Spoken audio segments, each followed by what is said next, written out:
Hi folks, and thanks for joining us on this motorcycle tour of Scotland.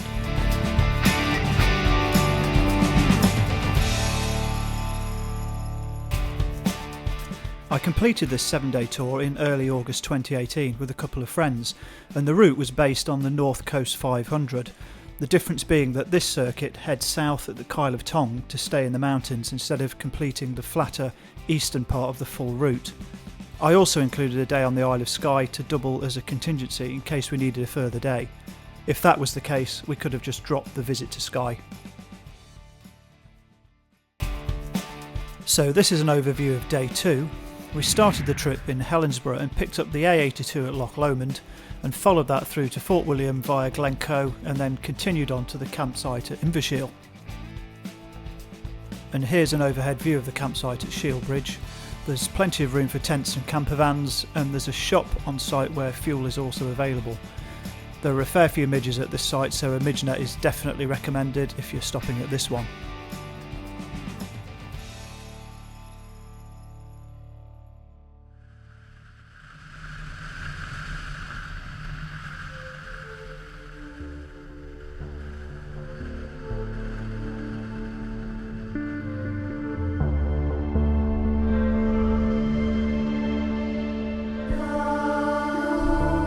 So day 2 then took us through Crianlarich, over Rannoch Moor and through Glencoe, before crossing the Ballacoolish Bridge and heading for Fort William and onwards towards Invershiel.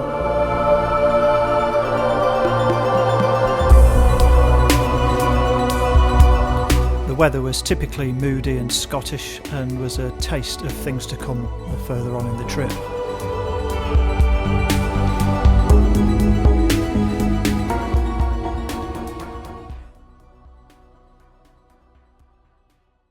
Day 3 then takes us up into Westeros, over the Applecross Pass, through Torridon and past Loch Marie and onwards towards the campsite on the banks of Little Loch Broom.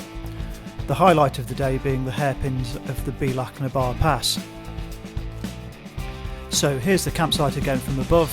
It's tucked right in on the shores of the loch, and as a result, if there's no breeze there are a lot of midges about.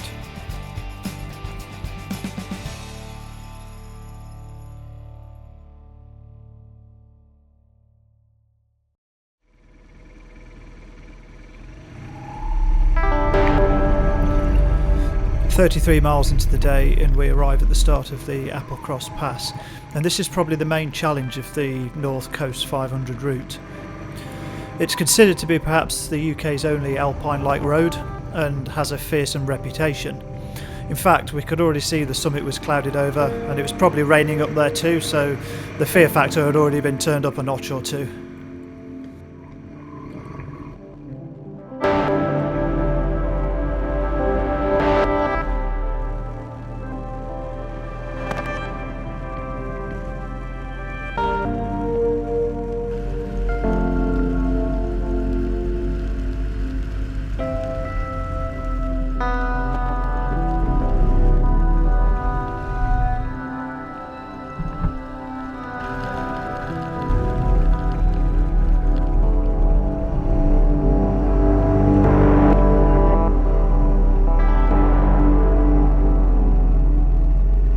So as we got up to the top of the pass, the clouds had really started to close in and it was raining heavily as well.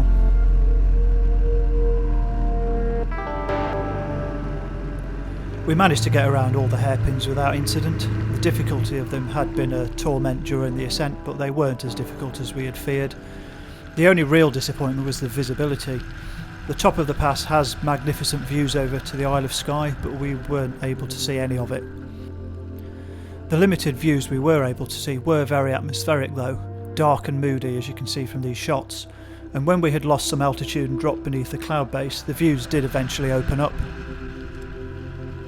It was good to finally see some mountain and coastal views as we descended into Applecross.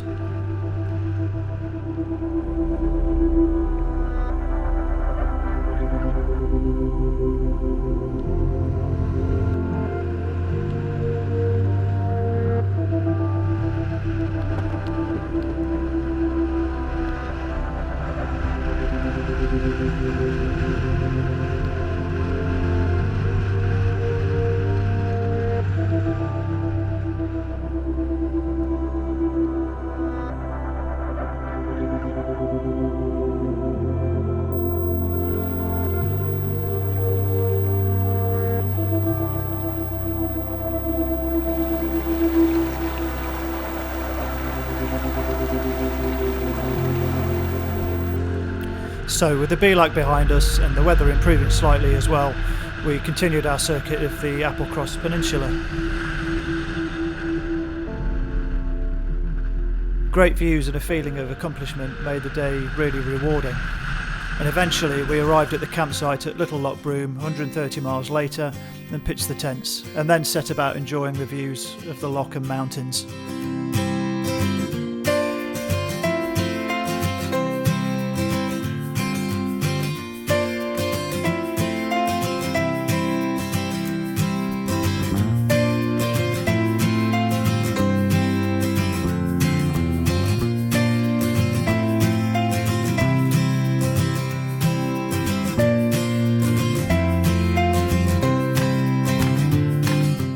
So moving on to day 4, and we're really starting to make tracks into the far northwest, passing by iconic Scottish peaks Culmore and Sullivan, then past Loch Assynt en route to Loch Inver.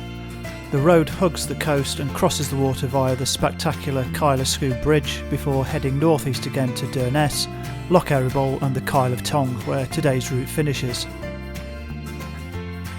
And here's a look at the campsite for tonight. Very basic this one, but it's got everything you need, and it has a front row seat to a great view across the bay.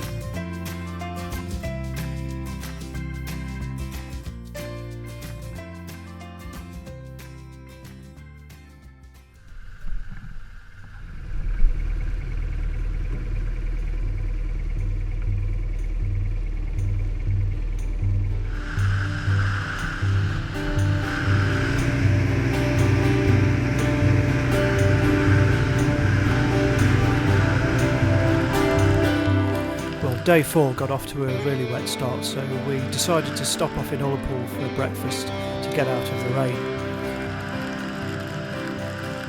But it was still raining pretty hard when we finished breakfast, so we got back on the bikes and headed out into the Highland wilderness.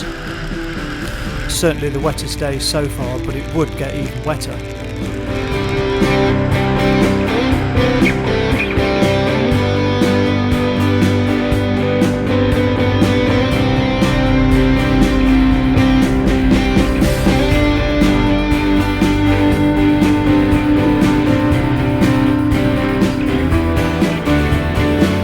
After an hour or so, the rain did subside a little bit, and we continued on until we came to the amazing Helensburgh Bridge.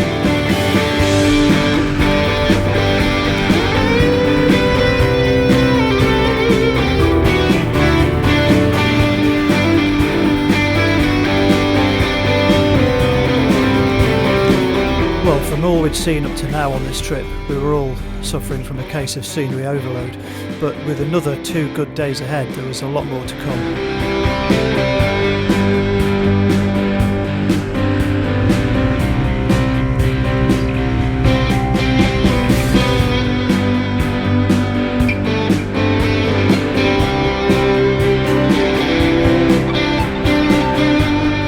Even through the rain and the poor visibility, we were still enjoying some fantastic scenery and really amazing roads, and it was just amazing to ride, really.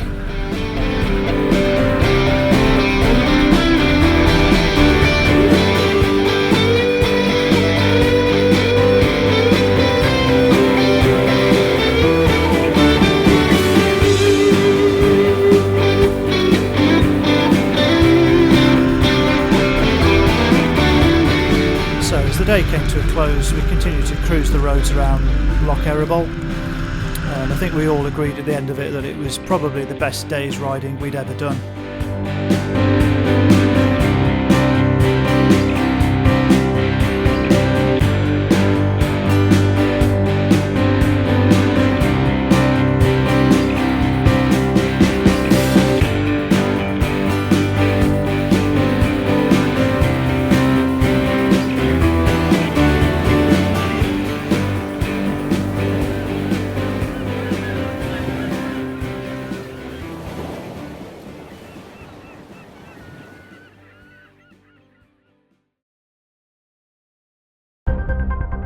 Moving on to day 5 then, and our route leaves the Bayview campsite and crosses the Kyle of Tong Causeway into Tong village, and then picks up the A836 following it south through Altnahara and Lairg, then west to Ullapool once again, eventually finishing in Strathcarron. The The campsite we used is in the village of Lochcarron and has good access to shops and fuel.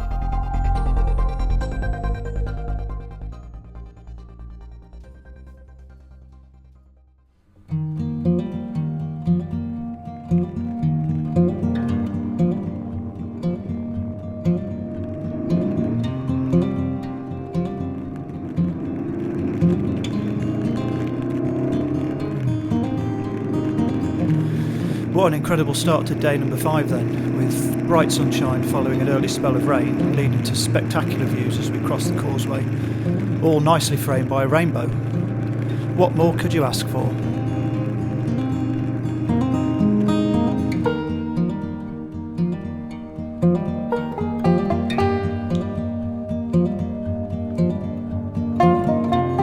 Well, the causeway seemed to go on forever, but eventually we reached the end and passed through Tong village, stopping for fuel before making our way south to Altnahara. And the scenery just got better and better.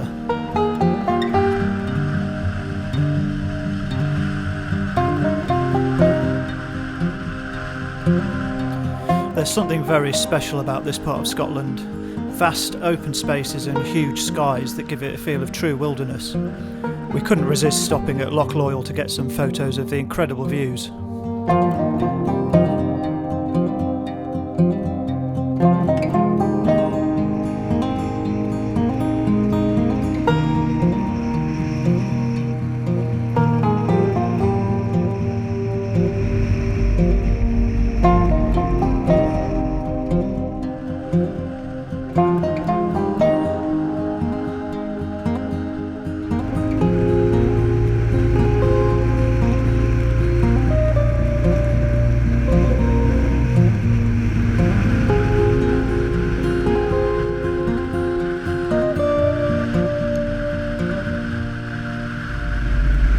Run out of superlatives for this day, aside from saying that the sublime scenery seemed just to go on forever. And we got a second helping of views from ground we'd already covered on the previous day, only in the opposite direction.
Day 6 then saw us hopping over to the Isle of Skye, following the route roughly shown here.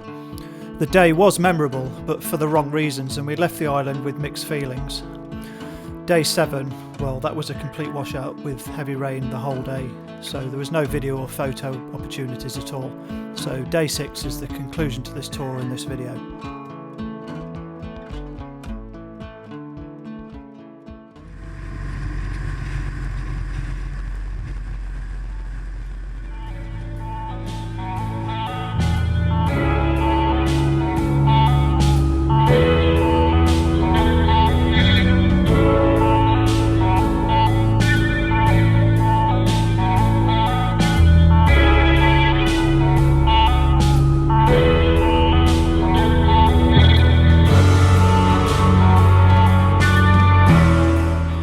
The start of the day's excursion took us through the Red Coolin, Sleagerhan and the Black Coolin and north to the Curran.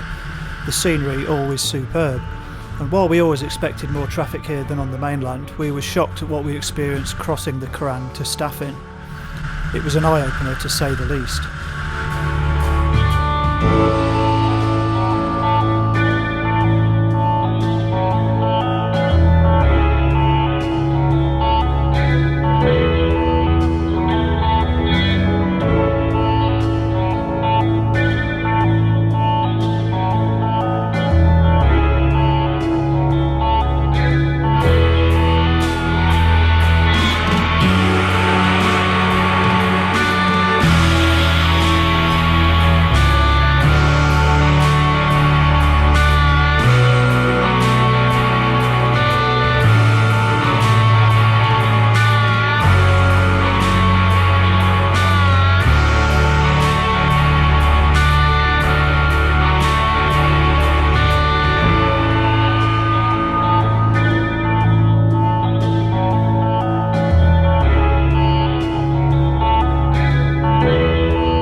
So to sum up then, Scotland and the northwest in particular is fantastic to tour by motorcycle or by car or any other method for that matter. The scenery is absolutely world class and the weather is typically Scottish, so take what you're given on the day and enjoy it. Hope you enjoyed coming along for the ride.